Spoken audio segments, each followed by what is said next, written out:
Saúde Digital SUS Campinas. Olá, sejam todos muito bem-vindos a mais um vídeo para o Saúde Digital.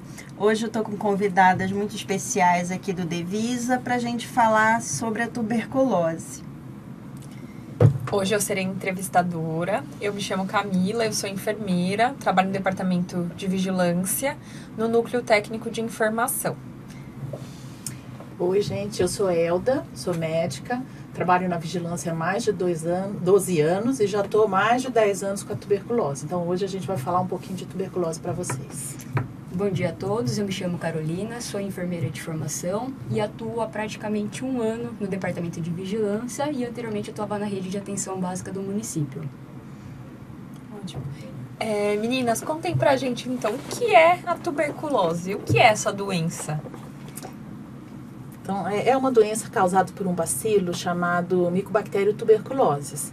Ele também é chamado de bacilo de Koch, né? Koch foi quem descobriu o bacilo, por isso que a gente costuma falar BK. BK é o bacilo de Koch, é o bacilo da tuberculose.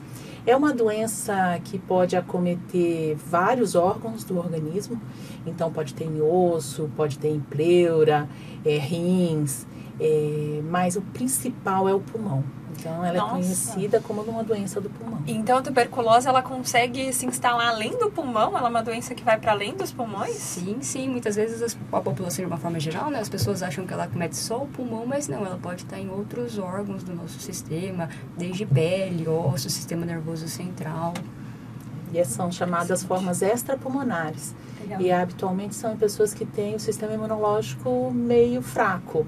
Então, ela é mais comum de ver, por exemplo, nas pessoas que têm AIDS ou que fazem algum tratamento que deprime o sistema imunológico. Mas pode acontecer em qualquer um. Antigamente a gente via muitos casos de tuberculose nos filmes, né? Aqueles filmes antigos, que o médico ia até a casa do paciente. Acho que chamava até tifo, né? É isso? Acho que tinha esse nome, Tifo não? era outra doença. Era outra tísica. doença. Tísica. É. Isso, chamava tísica, né? Enfim, o médico ia na casa do paciente, aquele paciente não podia estar em contato com ninguém dentro da casa, né? Então parece que a tuberculose era uma doença muito antiga. Ela ainda existe, ela ainda é presente no Brasil? Vocês veem isso no cotidiano? Isso acontece? Infelizmente, Camilinha, apesar de ser uma doença muito antiga, a gente, nos dias atuais, há uma grande prevalência de tuberculose na população mundial e no Brasil também. É um problema de saúde pública muito sério, tá? A OMS, ela prevê, né, fala que a gente tem 10 milhões de casos de tuberculose por ano e 1 milhão de mortes por ano. No Brasil, a gente tem 70 mil casos por ano, casos novos, né? E por volta de 4,5 mil mortes por ano. Aqui em Campinas, quantos pacientes a gente acompanha assim por mês com tuberculose em geral? Por mês eu não sei lhe dizer, mas a gente desde 2007, né, pelos registros, a gente tem uma média de 350 pacientes cadastrados por ano. E 250 desses 350 são casos novos. Né? Tem ano que tem mais, tem ano que tem menos. Logo após a pandemia, a gente chegou em 2022, a gente chegou a ter 430 casos de tuberculose. Então, é sim uma doença bem presente no nosso cotidiano. E a gente tem óbitos. Ano passado, a gente teve 17 óbitos diretamente relacionados à tuberculose. Então, ela não é doença do passado, né? Ela é uma doença que continuou do passado até agora, né?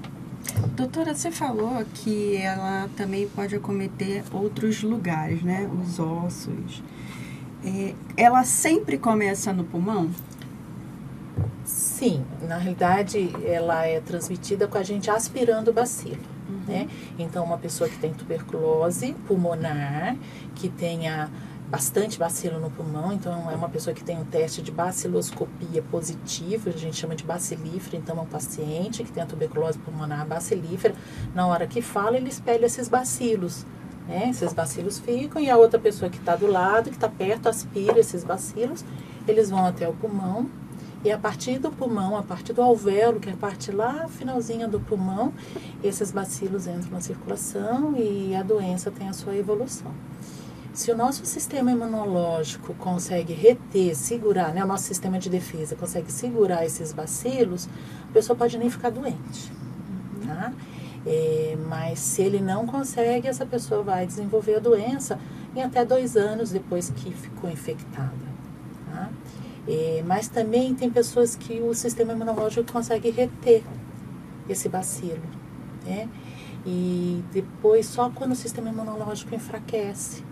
Então, a pessoa pode ter se infectado há 10 anos atrás, e depois, no momento em que o seu sistema, a sua defesa não está muito boa, ele vem a desenvolver a doença. Normalmente, as formas extrapulmonares são dessa forma, não são da infecção do começo, são dessa infecção Mais pós-primária, grave. que a gente chama, né? Que é depois.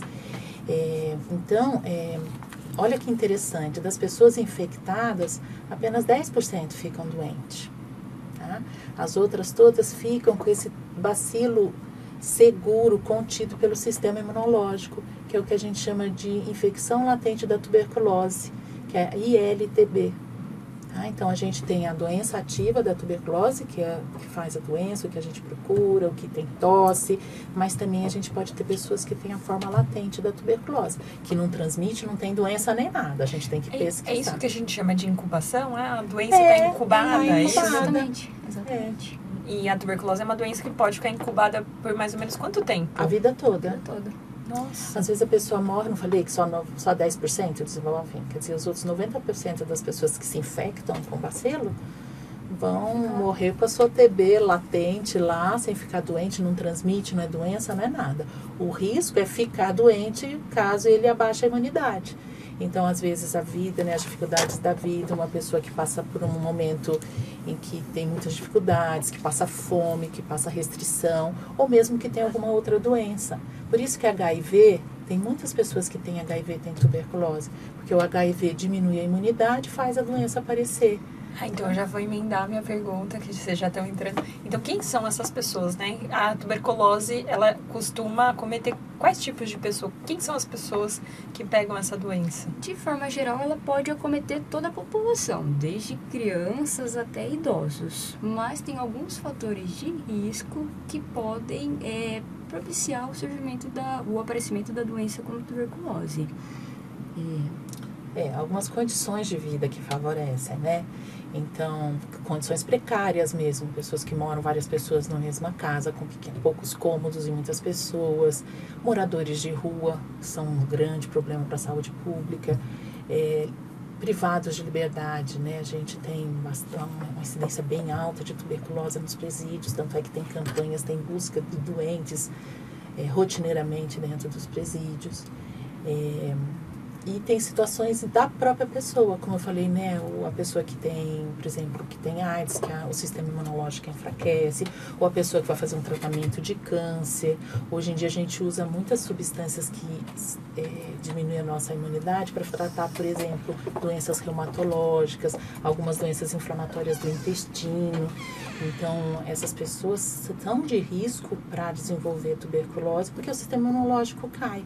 Alguns trabalhadores também, quem trabalha, por exemplo, com isso que é exposto à sílica, né? Aquele pozinho da sílica, a pessoa aspira, ele prejudica muito o pulmão, ele facilita muito que tenha desenvolvimento de tuberculose. Então, são também trabalhadores que a gente tem que ficar, né? Uma população que a gente tem que ficar de risco. E quais são os sinais e sintomas? Como você descobre? Será que eu tenho? Será que eu não tenho tuberculose? Como que são os sintomas? O principal sintoma que a gente fala é tosse por um período maior que 2 semanas, tá? É claro que muitas vezes ele vai vir acompanhado de emagrecimento, de febre no período vespertino, no período da tarde, mas começar a investigação, estou com tosse mais de 2 semanas, é importante procurar um centro de saúde para fazer uma avaliação médica, pedir alguns exames laboratoriais, raio-x, e a partir daí a gente prosseguir com a investigação. E a tosse tem alguma característica ou é qualquer tosse? Assim, qualquer tipo de tosse? Qualquer tipo de tosse. Pode ser seca, pode ser encatarrada. Tem que lembrar, por exemplo, que já tem gente que tem tosse sempre, né? Por exemplo, o fumante, tem rinite, né? Então, mas o fumante que a tosse fica diferente, ou que fica mais persistente, ou que tem mudança daquela tosse de sempre dele, também a gente tem que estar prestando atenção. E por isso que é importante sempre a gente questionar o paciente se houve alguma alteração da tosse, porque muitas vezes, eu sempre tive tosse, então a pessoa não valoriza aquela queixa, aquele sintoma que ela está apresentando. Então é bem importante a gente sempre estar atento a esse sinal de tosse, que ele é simples, mas ele pode trazer alguns indicativos. E a tuberculose pulmonar, gente, ela é a mais frequente, né? E ela também ela é importante para a saúde pública porque é a forma que é transmissora. Então, para a gente conter e poder ter algum controle da tuberculose, da transmissão dela, a gente deve estar sempre atento aos pacientes, às pessoas que têm sintomas respiratórios. Então, inclusive, o Estado, o próprio país faz campanhas de busca de sintomáticos respiratórios, né? Para realmente buscar pessoas que têm um tosse com mais de 2 semanas e pesquisar. A pesquisa é feita através da coleta do escarro, né? Ele vai para o exame para pesquisar justamente se tem um bacilo nesse escarro, né? Então, é importante para a população, se você tem tosse há mais de 2 semanas, procure o centro de saúde, né? Pode ser tuberculose, você precisa ser investigado e os nossos centros de saúde têm condição de pesquisar, pedir o exame necessário para fazer o seu diagnóstico, tá bom? E pensando em diagnóstico também, por exemplo, de repente eu descubro que eu tenho um irmão que teve tuberculose. Eu preciso fazer esse exame? Como que você faz para lidar com pessoas que têm tuberculose em casa ou pessoas próximas? É só se eu falar com a pessoa eu já peguei? Se eu beber água no mesmo copo? Como que funciona essa questão da transmissão? E também como eu faço para me proteger se eu conviver com alguém que tem tuberculose ou se eu tive contato, né? Assim, eu tenho que ter medo se eu tive contato? Como funciona essa questão? É bem importante que toda a família de um paciente com diagnóstico de tuberculose seja investigada. E a gente vai questionar se essa pessoa ela tem sinais e sintomas característicos, vai fazer uma avaliação clínica e a partir do que o paciente traz de relato da avaliação clínica, vão ser solicitados alguns exames, raio-x ou até mesmo exame do escarro, caso o paciente esteja com tosse, para a gente fazer a complementação dessa investigação. Quando a gente investiga os contatos, não é só familiar, a gente também pesquisa como é o trabalho, qual é a proximidade com outras pessoas, né? Então, não são só os familiares que a gente investiga, todos que têm algum contato que possa ter risco de se infectar, né, com a tuberculose. E é isso que a Carolina falou, a gente pesquisa para ver se está doente também, se está com tuberculose também, e não estando doente, a gente investiga também se tem ILTB. Lembra que eu falei que pode ficar incubado de forma latente, né? Então, hoje a gente pesquisa também todos... A primeira fase se está doente ou não. Não estando doente, a gente investiga se tem a infecção latente, que é feita através de 2 exames que a gente tem disponível na rede. Um é o PPD, que é feito nas nossas unidades, é um exame que aplica uma substância no braço e faz uma leitura se teve reação àquela substância daí 3 dias. E um outro que chama IGRA, que é um exame de sangue, que cada um tem a sua indicação. Então, tem um grupo que pode fazer PPD, tem um grupo que pode fazer o IGRA. Então, nesses exames, a gente consegue detectar que a pessoa tem infecção, não a doença, só a infecção. Então, todos os contatos passam por essa investigação. Mas uma coisa com relação à infecção é assim, ela se transmite pelo ar, mas não quer dizer que toda vez que eu converso com uma pessoa que tem tuberculose, eu posso pegar, né? São vários os fatores, as condições que fazem a gente pegar ou não tuberculose. Então, por exemplo, se o lugar é ventilado, se é bem iluminado, a proximidade que eu fico com esse paciente, o tempo que eu fico junto com esse paciente, né? Então, não é todo mundo que tem exposição, né, que está frente a frente a um doente que vai se infectar. Tem várias condições que vão determinar isso. Tá bom? Agora, a gente detectando que tem um paciente, que tem uma pessoa que tem TB, que está com TB bacilífera, né, aquela que tem o escarro com muito bacilo, que pode transmitir, a gente faz algumas orientações, né? Ele deve usar máscara, deve ficar alguns cuidados dentro de casa, né, quando ele vai em lugares públicos, andar de ônibus, ficar na fila de espera do posto de saúde, né? Então, a gente faz orientações para essas pessoas, tá bom? Tá. E pode ir ao dentista? Como que é essa questão da... Olha, quando tá bacilífero mesmo, que já começa o tratamento, começando o tratamento, rapidamente ele deixa de ser bacilífero. Então, habitualmente no dentista a gente pede para esperar, né, o tratamento começar a fazer efeito, diminuir aí esse volume de bacilos e ele deixar de ser transmissor, né? Enquanto a pessoa ainda está bacilífera, ela tem que ter algumas restrições. Vamos ficar reservado. E como é o tratamento? É fácil tratar? É fácil, né? Simples. O tratamento é fácil, mas não é simples, vamos dizer assim, né? O tratamento é disponível na nossa rede pública, todo mundo tem direito. É gratuito. É gratuito, tá? São remédios que são, vamos dizer assim, tem uma certa reserva, né? Por isso que tem que ser prescrito, tem que estar com a indicação certa para tuberculose, né? Não é todo mundo, você não vai na farmácia e compra um tratamento de tuberculose. Todo tratamento é do Estado, né? Porque precisa assegurar que esses remédios continuem funcionando, não podem ser usados de qualquer forma, né? Então, ele é prescrito e são antibióticos. É um conjunto de antibióticos que são usados por 6 meses. Esse é o problema do tratamento, é um tratamento longo. Né? Nem todo mundo se dá bem com um tratamento tão longo, né? Cansa, e depois que ele começa a melhorar, enquanto tá muito ruinzinho, tá com tosse, tá cansado, tá com febre, toma. Aí depois que ele fica bom, que parece que já curou, já fica mais difícil de tomar o remédio, né, cara? E aí muitas vezes é um de abandono, né, Elda? Quando ele começa a melhorar, ele acha que não precisa mais, abandona, e aí vem os riscos desse abandono, né? Muitas vezes a gente cria resistência, um novo tratamento não pode ser mais com essa forma básica, muitas vezes, porque ele já criou resistência a algum antibiótico. Por isso que o ideal é sempre acompanhar certinho durante esses 6 meses e concluir o tratamento nesse tempo. E o remédio tem que tomar todos os dias? Todos os dias. O ideal é de manhã, Tá. mas pelo menos com algumas horas de jejum. Tá? E o abandono, ele é um grande problema para a saúde pública, né? A gente tem uma média de 14% de abandono dos nossos tratamentos. E isso é uma média muito alta, né? O ideal é que fique abaixo de 5%. Então, a gente tem todo um trabalho nas unidades, assim que detecta que o paciente não vem, que o paciente está faltoso, vai atrás, faz visita, liga de novo, faz visita de novo, tenta resgatar. O problema é que a gente também tem uma parcela de pacientes que tem umas situações muito difíceis, que nem os moradores de rua, por exemplo, né? Ou se não, pessoas que trocam muito de endereço, ou pessoas que têm situação social muito complicada. A gente, nos casos de abandono, tem uma associação maior com o uso de drogas. Então, acabam sendo pessoas que dão um pouquinho de dificuldade. E o abandono é um problema para qualquer lugar do mundo, né? Então, existe uma estratégia que é mundialmente reconhecida, que chama tratamento diretamente observável, que é a tomada...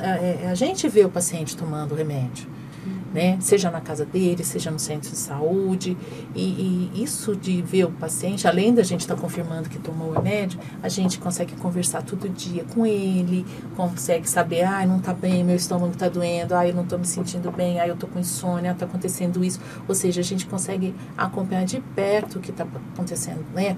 O que acontece com o paciente, as suas dúvidas, os seus medos, né? A gente cria amizade com o paciente, então isso facilita muito o tratamento. O ideal é que a gente observe, faça pelo menos, no mínimo 3 vezes por semana, observar o paciente a tomar esse tratamento. É uma estratégia que é para todo mundo, tá? Então, não é só para o morador de rua. Pode ser um médico que está tratando de tuberculose, esse tratamento é indicado, né? Que seja observado. Pode ser um engenheiro, como pode ser o morador de rua, né? Há a indicação da gente fazer o tratamento diretamente observável em todos os nossos pacientes. A Carol tinha dito que a tuberculose é uma doença que pode acometer o idoso, o adulto e também as crianças, né? No caso das crianças, como que a gente sabe que elas, assim, também é o sintoma da tosse? É uma pergunta. E também como que essas crianças, elas também precisam ir para a unidade 3 vezes por semana para observar o tratamento? Elas tomam um comprimido ou é xarope? Só uma dúvida.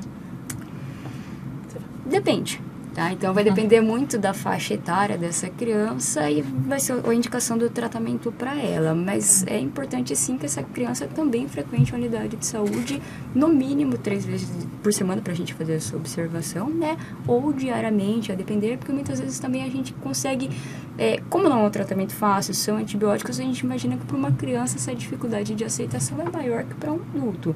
Então, o fato dessa criança estar todo dia na unidade, criando esse vínculo, um profissional de saúde assistindo essa criança, verificando sinais e sintomas que às vezes podem até passar desapercebido pela família, é o que a gente vai conseguir ter de sucesso com o tratamento dessa criança. Mas assim, a indicação se é xarope, se é solução, se é comprimido, vai depender muito da faixa etária, a capacidade dele deglutir o comprimido ou não.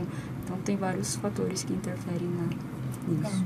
Durante o tratamento, é necessário também continuar fazendo exames? Ah, sim. Porque o tratamento, algumas vezes, pode ter reações adversas, né? E algumas dessas reações adversas são problema no fígado, ter anemia. Então, há necessidade de fazer a cada 2, 3 meses, dependendo do paciente, esses exames de controle, né?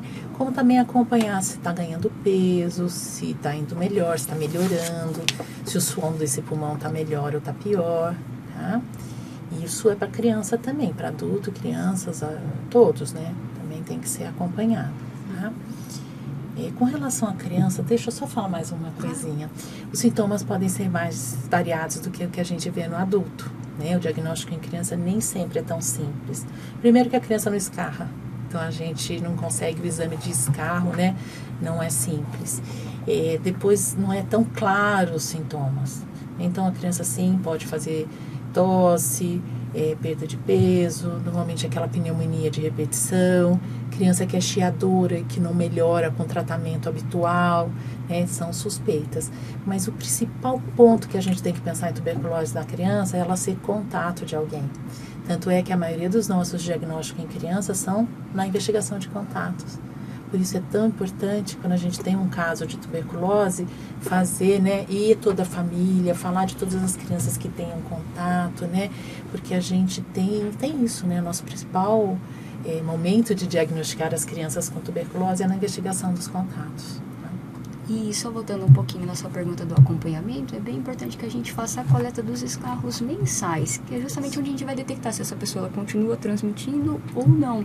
Então, e além disso, esse ganho de peso mensal que a gente vai acompanhando, como a doutora Elda disse, muitas vezes a gente vai ter que alterar o esquema de tratamento da pessoa, porque ele é baseado no peso do paciente.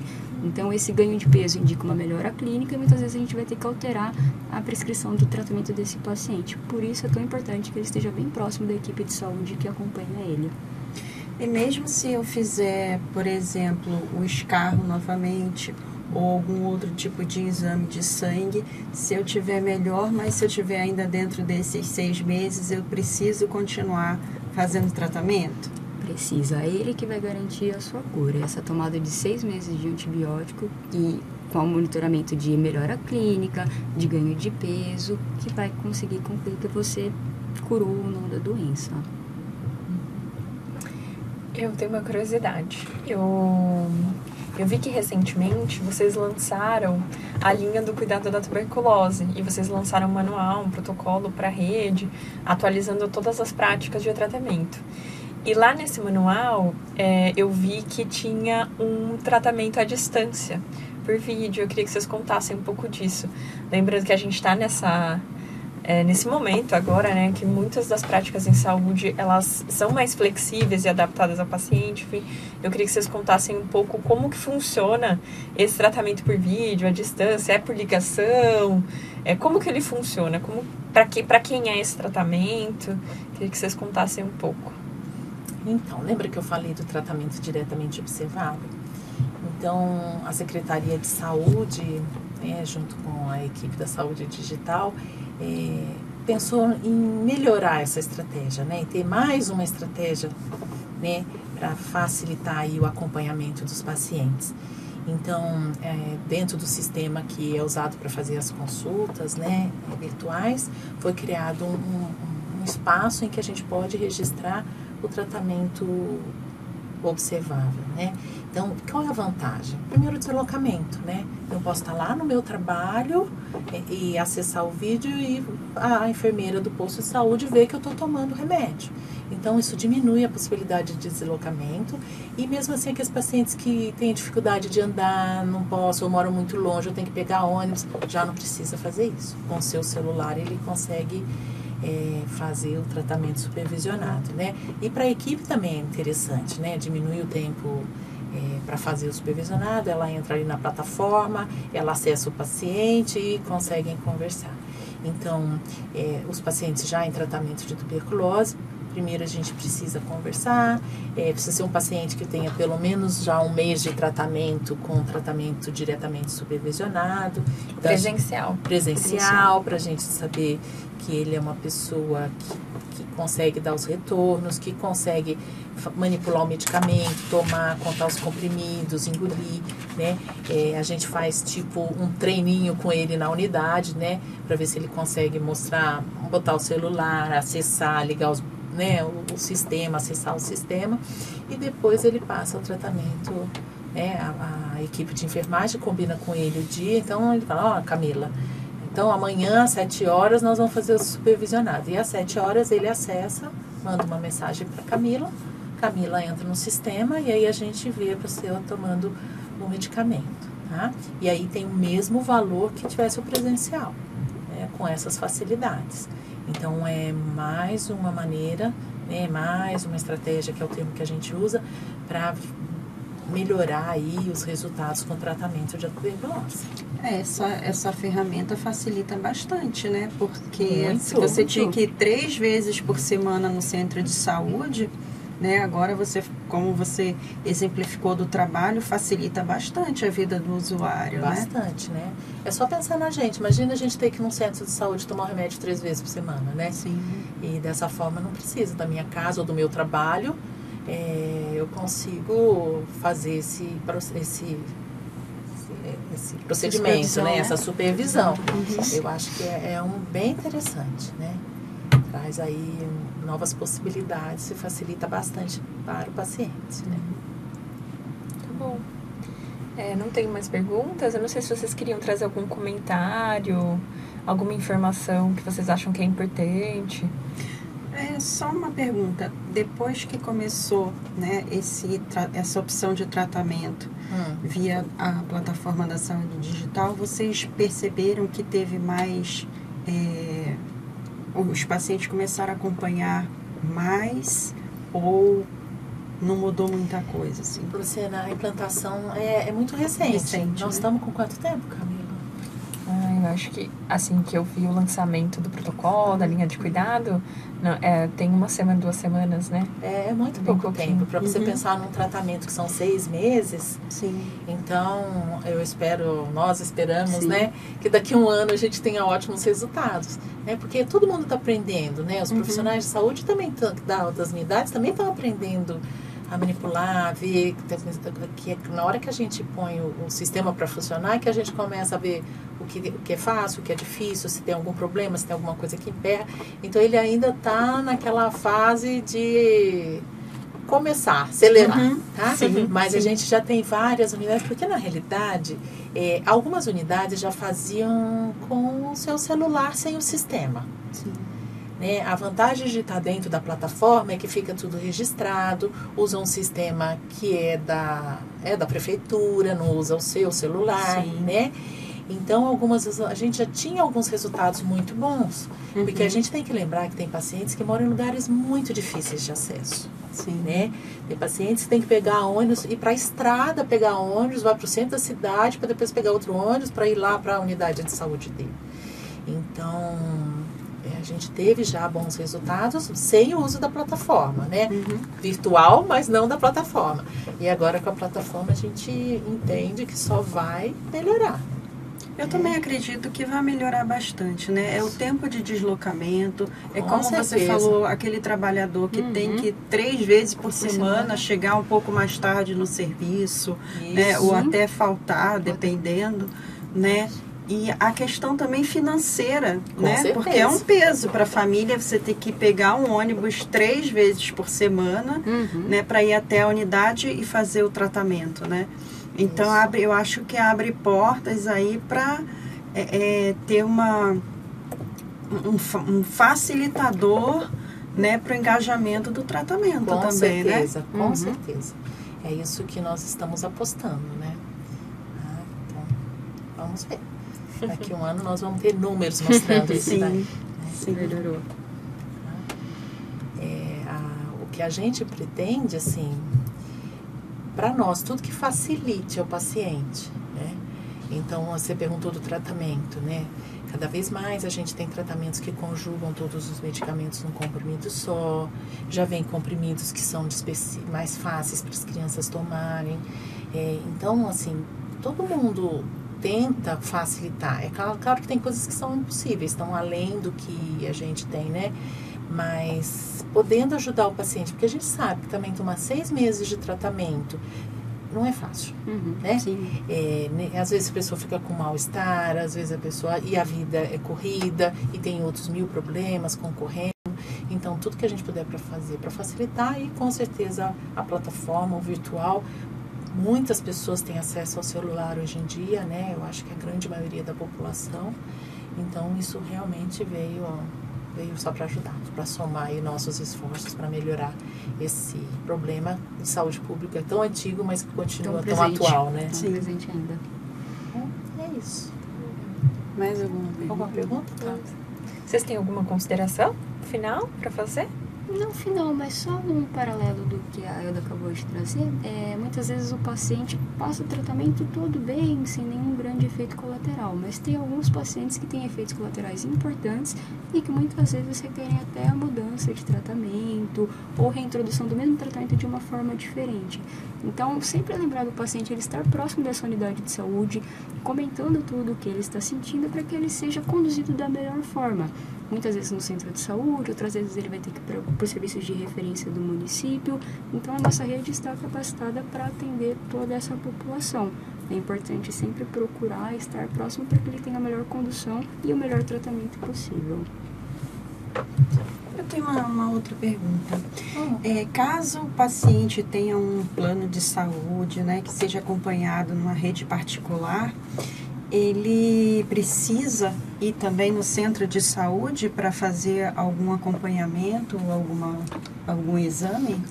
Aí a gente faz o que a gente chama de acompanhamento compartilhado, tá? Porque esse controle do medicamento, o tratamento diretamente supervisionado, mesmo a investigação dos contatos, né, ela é papel da unidade de saúde, né? Não que ela vai examinar todos, por exemplo, é um paciente que tem convênio, os contatos podem até passar por consulta no convênio, mas quem vai controlar, assim, a gente tem que ter controle, quem foram os contatos que foram investigados, quais os resultados do exame, né? E o tratamento, como eu falei, os medicamentos, eles são da rede pública. Mesmo que ele passe até em médico particular, nem só convênio, mas particular, ele vai ter que ter esse controle, né? Os pacientes são notificados dentro de um sistema de vigilância que é público, né? E o controle e o monitoramento do tratamento também é do centro de saúde.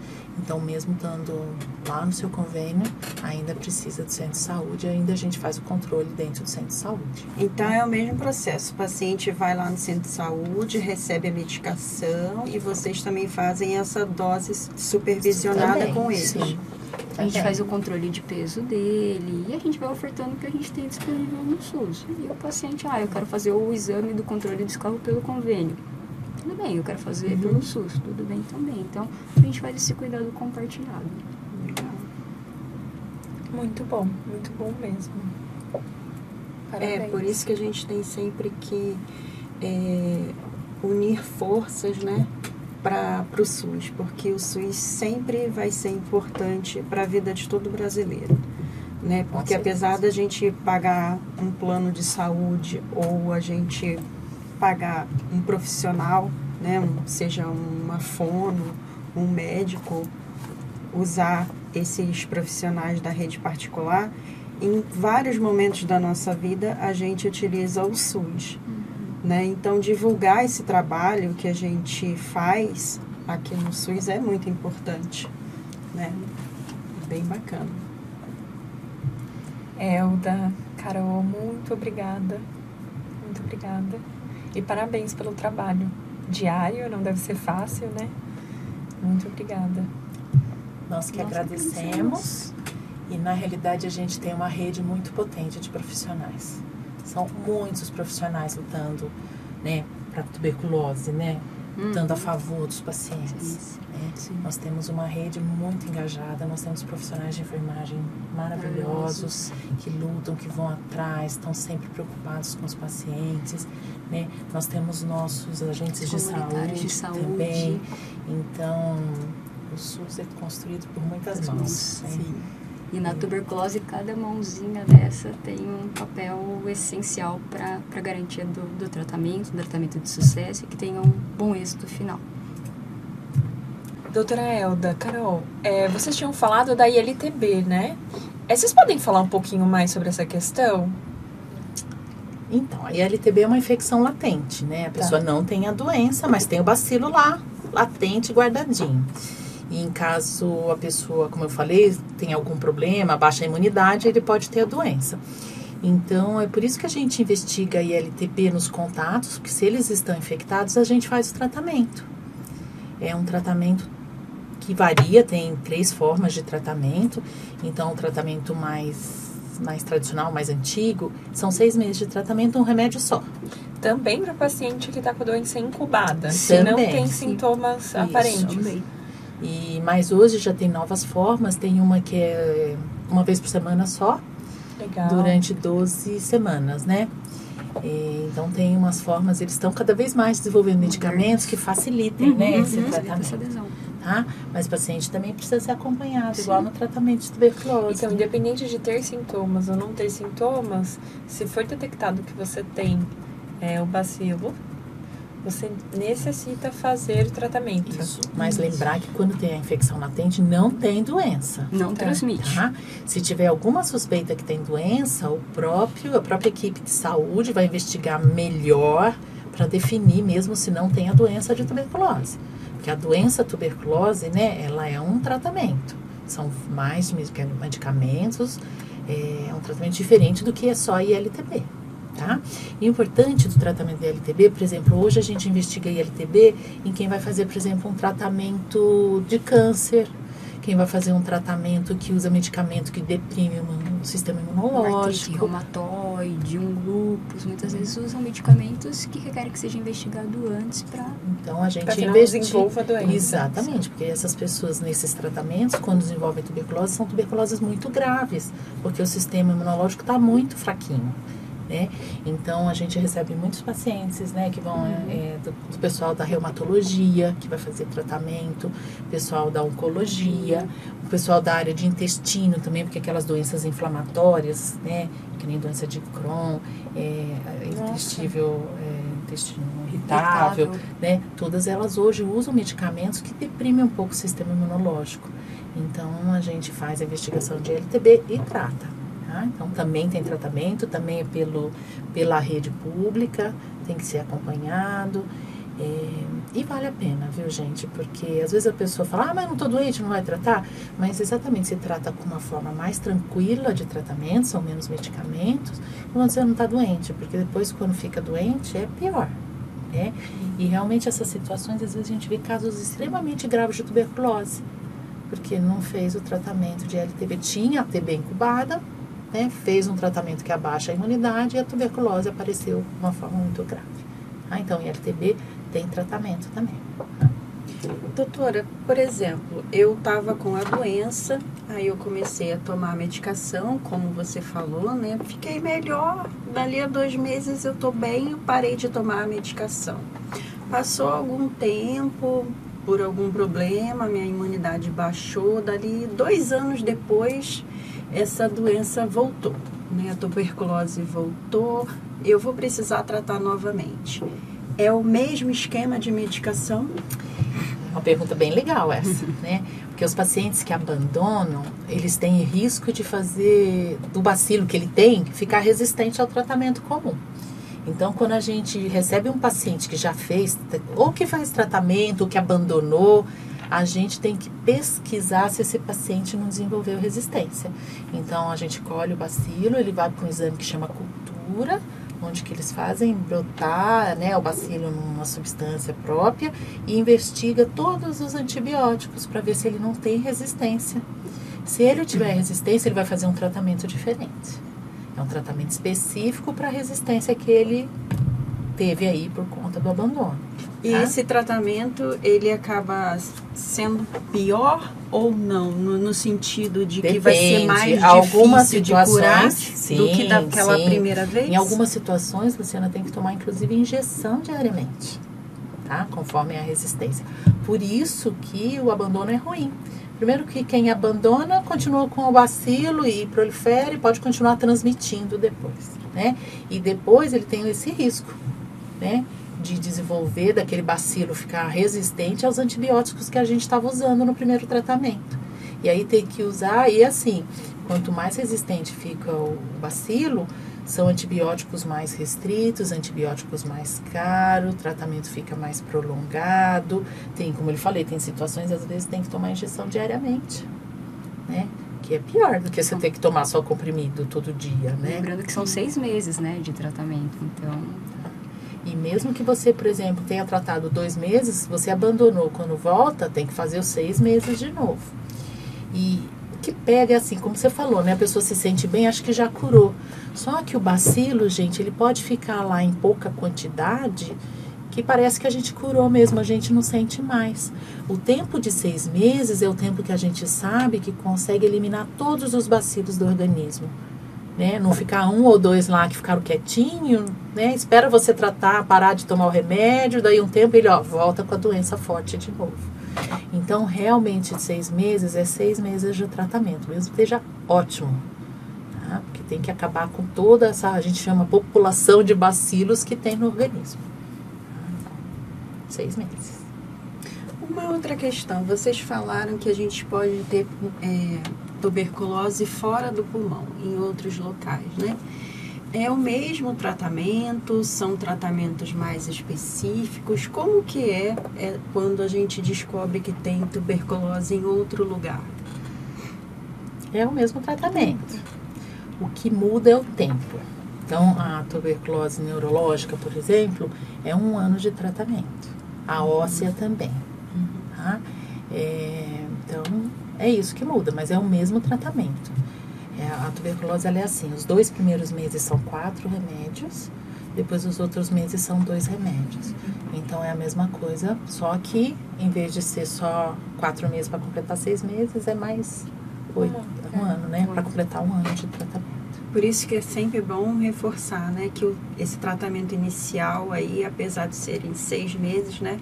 É ele que é o essencial, né? Sim. Que vai fazer com que você melhore logo, que não saia do pulmão, né? Isso. E você fique melhor. E mesmo ficando bom, se achando que está curado, tem que fazer os 6 meses de tratamento. Porque tem o risco dela voltar muito pior, né? Sim. Voltar com resistência, e aí é um outro tratamento mais agressivo.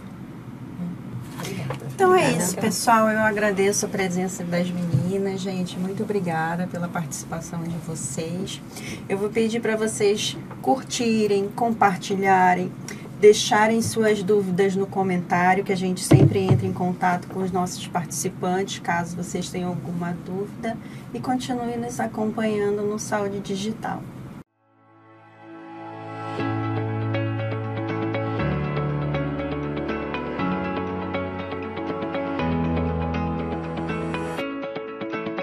Saúde Digital SUS Campinas. Prefeitura de Campinas. Secretaria de Saúde. Secretaria de Educação. Produtora Rio Brasil Digital. Educa TV Campinas. Um mundo de conhecimento para você.